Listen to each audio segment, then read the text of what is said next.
Alors bonjour, on arrive à la dernière petite section de ce chapitre numéro 5 et de ce cours.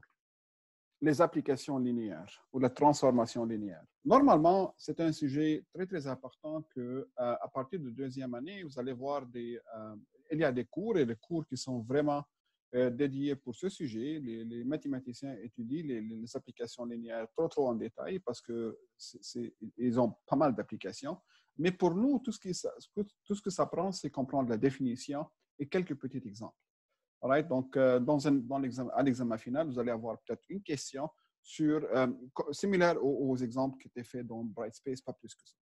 Alors, tout d'abord, qu'est-ce que c'est qu'une application linéaire? Ici, U et V sont deux espaces vectoriels. Étant donné deux espaces vectoriels, n'importe lesquels, U peut être l'espace des matrices, V peut être l'espace Rn, ou U peut être l'espace des polynômes, V peut être l'espace des fonctions. N'importe quel deux espaces vectoriels. Une fonction de U dans V, une fonction T de U dans V est dite une application linéaire si deux conditions sont satisfaites. Tout d'abord, l'image d'une somme, c'est la somme des images. Donc ici, il faut ajuster ça un peu. Donc l'image de V1 plus V2, c'est l'image de V1 plus l'image de V2. Ça, c'est la première condition. En français, on dit que l'image d'une somme, c'est la somme des images. Et ceci est vrai quel que soit, ça veut dire quel que soient les vecteurs V1, V2 dans le domaine U. Si je fais V1 plus V2 et je trouve l'image de V1 plus V2, c'est comme si je fais l'image de V1 et l'image de V2 et je les ajoute ensemble. OK? Et la deuxième condition, c'est la multiplication par un scalaire. Alors, pour tout élément V, pour tout vecteur V dans le domaine U, et pour tout scalaire K, que ce soit réel ou complexe, alors l'image du vecteur KV, donc K fois V, c'est K fois l'image du vecteur V. Donc, ça, c'est la deuxième condition. Deux conditions pour connaître une application linéaire. Est-ce que cette application est linéaire? Regardez l'espace des matrices 2 par 2 dans R2. Okay? Qui, à toute matrice 2 par 2, A, B, C, D, je fais associer le vecteur AD. Okay? Donc, par exemple, l'image de la matrice moins 1, 2, 3, 4, l'image de cette matrice, c'est le vecteur des éléments sur la diagonale, c'est-à-dire moins 1 et 4. Ça, c'est un exemple. Est-ce que cette application, est-ce que cette transformation est linéaire ou pas? Alors là, on regarde les définitions. Tout d'abord, je prends deux vecteurs dans le domaine. Le domaine ici, c'est M22. Et je trouve l'image de leur somme. Donc, l'image de, disons, A, B, C, D. Ça, c'est le premier vecteur. Plus X, Y, Z, T. Ceci me donne quoi? Ceci me donne l'image de... si j'ajoute ces deux matrices ensemble, là, je trouve A plus X. Ensuite, B plus Y. C plus Z et D plus T. N'est-ce pas? Je trouve cette matrice. Et maintenant, par définition, quelle est l'image de cette matrice? C'est le vecteur A plus X et D plus T. N'est-ce pas? Maintenant, ça, je peux l'écrire comme AD plus XT. N'est-ce pas? Ce vecteur, je peux l'écrire comme ça. Mais c'est quoi AT? Le vecteur AD, c'est l'image de cette matrice. Donc, ça, c'est l'image de la première matrice, CD. Et c'est quoi XT? XT, c'est l'image de cette matrice. Donc, ici, T de cette matrice. Donc, T de cette matrice. X, Y, Z, T. Oui, donc j'ai l'égalité. T de V1 plus V2, c'est T de V1 plus T de V2.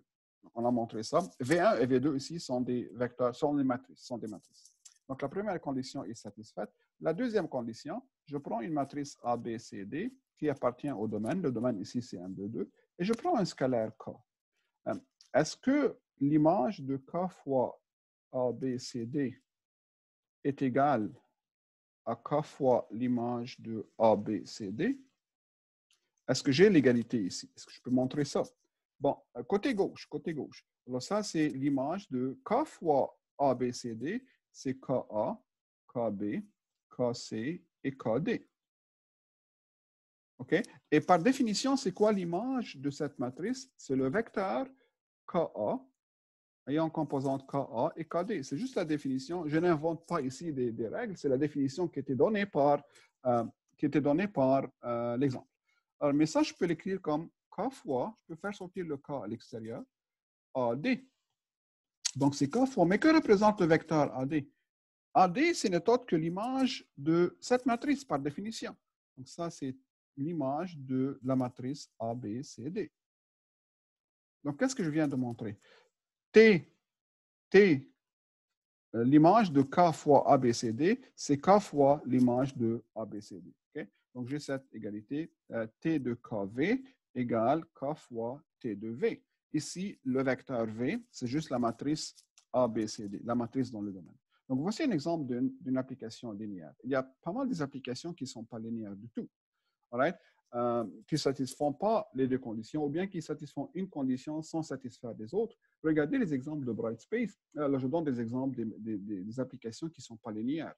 Alors, il ne faut pas se tromper et dire que toutes les applications sont linéaires. Toutes les applications vont satisfaire ces deux propriétés. Mais si une application satisfait les deux conditions, on dit qu'elle est linéaire. Pour une application linéaire, on s'intéresse aux exemples suivants. Donc, regardez cet exemple ici. Je vous dis, soit T, une application de M22 dans, disons, de R2, une application linéaire. On sait déjà qu'elle est linéaire, mais je ne connais pas cette application. Je sais qu'elle est linéaire. On vous dit que c'est une application linéaire telle que l'image de -1, 2, 1, 0, l'image de la matrice -1, 2, 1, 0, qui est un élément ici, est égale au vecteur 2, moins 3, et l'image de la matrice 3, 2, 4, 1, l'image de cette matrice, est égale au vecteur 0, 1. Donc, regardez, je vous dis ici que T est une application linéaire de l'espace des matrices 2, 2 dans R2. Je ne vous donne pas la formule de l'application T, je vous donne deux pièces d'information.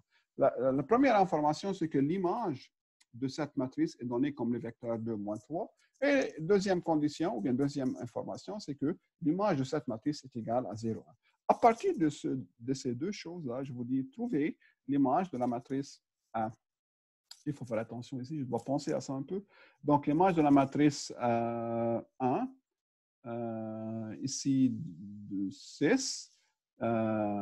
Donc, ça, c'est 1 ici. 6 et 1. Alright. Donc, on connaît l'image de la matrice -1, 2, 1, 0. On connaît l'image de la matrice 3, 2, 4, 1. Si je connais ces deux choses, comment je peux connaître l'image de la matrice 1, 6, 6, 1? OK? Donc, j'ai juste ces deux pièces d'information.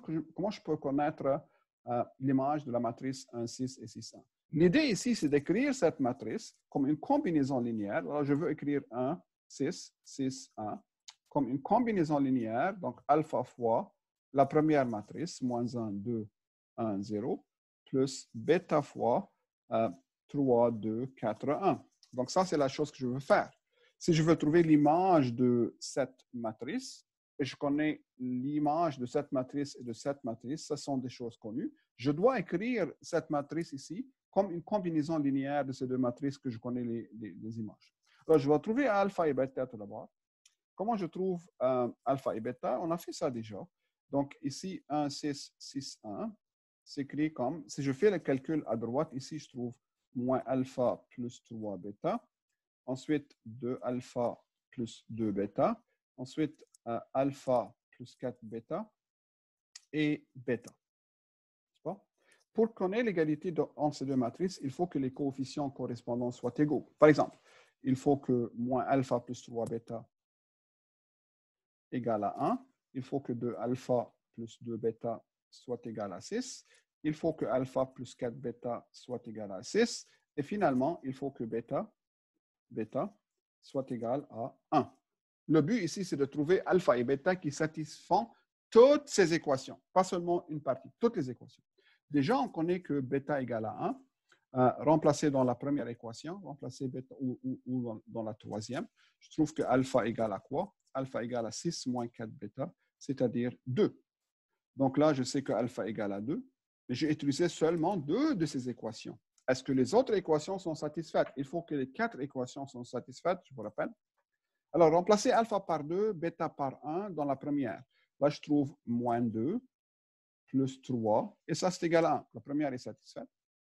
La deuxième, 2 fois alpha, c'est-à-dire 4, plus 2 fois 1, c'est-à-dire 2, je trouve 6, et c'est égal à 6. Donc, la solution, c'est alpha égale à 2, bêta égale à 6. C'est-à-dire, je reviens à cette ligne ici. Je reviens à cette ligne. Je connais maintenant alpha et bêta. J'écris 1, 6, 6, 1. Donc, la matrice 1, 6, 6, 1 s'écrit comme 2 fois la matrice moins 1, 2, 1, 0. Plus bêta qui est 1. On a trouvé que bêta égale à 1. Donc, plus la matrice 3, 2, 4, 1. All right. Mais c'est quoi ça? Pourquoi je fais tout ça? Je connais l'image de cette matrice. Je connais l'image de cette matrice. Et je sais que l'application T est linéaire. Alors, je peux utiliser la linéarité. C'est-à-dire, à partir de cette équation ici, j'applique l'application T à gauche et à droite. Donc, l'image de la matrice 1, 6, 6, 1 égale l'image de tout ce qui est à droite.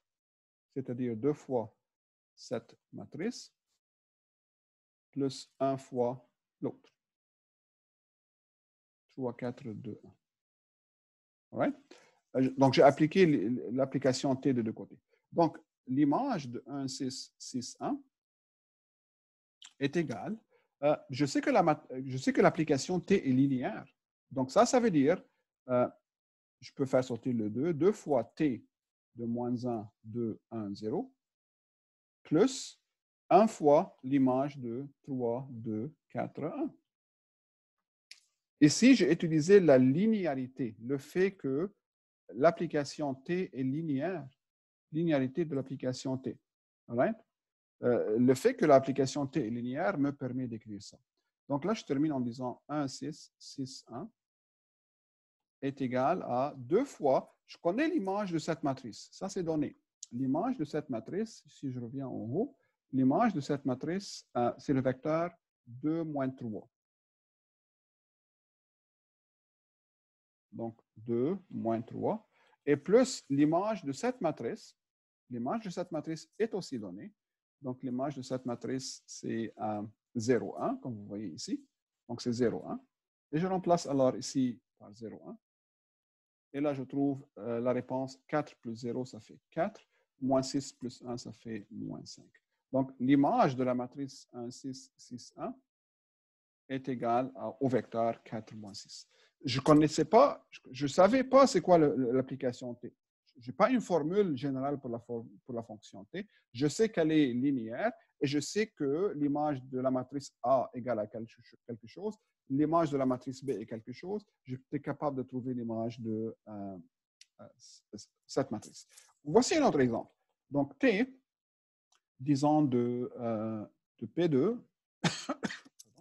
dans un M22. Supposons que je vous dis que l'application T de P2 dans MD2 est une application linéaire. C'est une application linéaire telle que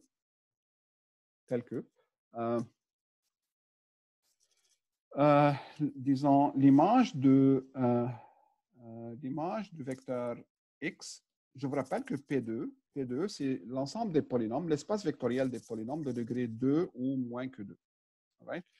Donc, l'image du polynôme X, ça doit être une matrice ici, c'est la matrice 1, 0, 0, 2. L'image de 1 moins 3x carré égale à moins 1, 2, 0, 1. Et l'image de 1 plus x carré est égal 0, 0, 0, 1. Je vous donne des images de 3 éléments de P2. Voici 3 polynômes. Chacun se trouve dans P2 et je vous donne l'image de chacun. Les images ici se trouvent dans M de 2, c'est-à-dire ce sont des matrices 2 par 2. Je ne connais pas l'application linéarité, je sais juste qu'elle est linéaire et je sais je sais 3 images. Alors la question ici est trouver l'image du polynôme, disons 2 plus 2x et moins 2x carré. Alright? Donc, si je connais l'image de x, si je connais l'image de 1 moins 3x carré, et si je connais l'image de 1 plus x carré, comment je peux connaître l'image de 2 plus 2x moins 2x carré, sachant que l'application t est linéaire? Comme on a fait tantôt, il faut écrire 2 plus 2x moins 2x carré comme une combinaison linéaire des polynômes dont je connais les images. Donc, comme une combinaison linéaire de x, de 1 moins 3x carré et de 1 plus x carré. Et je vous lis la réponse tout de suite. Ça, c'est 1 fois x plus 1 fois 1 moins 3x carré et plus 1 fois 1 plus x carré. Mais si ce n'est pas quelque chose à deviner, vous pouvez toujours écrire le système et résoudre. On a fait ça avant. Comment écrire un vecteur comme une combinaison linéaire. Donc, ce vecteur s'écrit comme une combinaison linéaire de x, 1 moins 3x carré et de 1 plus x carré avec des coefficients 1, 1 et 1. Mon but, ce n'est pas ça. Mon but, c'est de trouver l'image de ce vecteur. C'est quoi l'image de ce vecteur? Donc, ça veut dire c'est l'image de x, 1 fois x, plus 1 fois 1 moins 3x carré, plus 1 fois 1 plus x carré. OK? Donc, maintenant, je sais que T est une application linéaire. Donc, l'image d'une somme, c'est la somme des images. Je peux faire sortir, alors c'est 1 fois le scalaire 1, T de x, plus le scalaire 1, T de 1 moins 3x carré, plus le scalaire 1 fois l'image de 1 plus x carré. C'est seulement parce que je sais que l'application T est linéaire que je peux écrire ça. Si je ne savais pas que T était linéaire, je ne pouvais pas écrire cette égalité. Donc, ça s'écrit comme l'image de x. L'image de x, c'est 1, 0, 0, 2. Donc, c'est 1, 0, 0, 2. L'image de ce polynôme, l'image de 1, c'est moins 1, 2, 0, 1. Moins 1, 2, 0, 1. Et finalement, l'image de ce polynôme, c'était donné comme 0, 0, 0, 1. Et je n'ai maintenant qu'à ajouter ces trois matrices ensemble. Et je trouve la réponse 1, moins 1 plus 0. Donc là, ça me donne 0. 0 plus 2 plus 0, c'est 2. 0 plus 0 plus 0, ça fait 0. Et 2 plus 1, ça fait 2 plus 1, ça fait 4. Donc, voici l'image du polynôme 2 plus 2x moins 2x carré en utilisant les images des autres. Donc, voilà, dans ce cas, si je vous donne quelques images, je vous demande, trouvez soudainement l'image d'un autre élément, vous n'avez qu'à écrire ce nouveau élément comme une combinaison linéaire des autres éléments dont on connaît les images, et on utilise la linéarité de l'application T. Je termine en disant ici que, oui, on a vu la définition d'une application linéaire, mais ça se peut généraliser comme ça. Une application est linéaire si elle satisfait cette égalité. Alors, l'image de alpha 1 V1 plus alpha 2 V2 plus etc. plus alpha n Vn est égal à quoi? Ici, les alpha i sont des scalaires, sont bien des nombres réels ou complexes, et les vi sont des vecteurs. Alors, si t était linéaire, une conséquence, c'est que ça s'écrit comme le scalaire alpha 1 fois t de V1 plus le scalaire alpha 2 fois l'image du vecteur V2, plus etc., plus le scalaire alpha n fois l'image du vecteur Vn. Donc, le fait que t est linéaire peut être généralisé à cette égalité. Ouais.